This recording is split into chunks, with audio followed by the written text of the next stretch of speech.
garment factory workers fear losing their jobs after the country was hit by some of US President Trump's heftiest tariffs.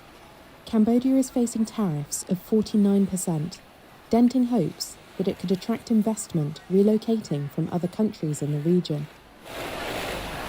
Top US brands like Nike have spent years shifting away from Chinese factories as political tensions between Washington and Beijing escalated, and have culminated this week in Trump hiking tariffs on China by an extra 34 percentage points for an aggregate tariff of 54%. Workers Reuters spoke to outside a factory in the Cambodian capital Phnom Penh were unanimous in their appeals for the US to ease the tariffs.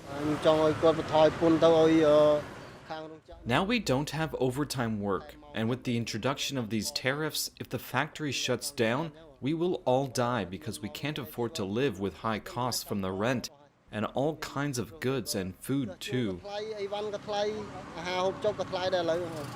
Cambodia was not the only Southeast Asian country impacted by the sweeping new tariffs. Vietnam was targeted with a 46% tariff rate, Bangladesh with 37%, and Indonesia with 32%.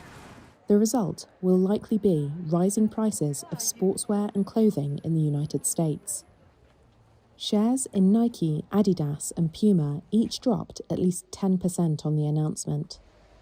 Nike produced half its footwear and roughly 30% of its apparel in Vietnam in its 2024 financial year, while Adidas relied on the Asian nation for 39% of its footwear and 18% of its apparel.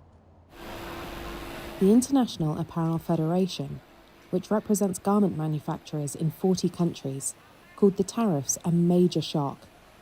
Ultimately, the association said in a statement, someone will have to pay the price.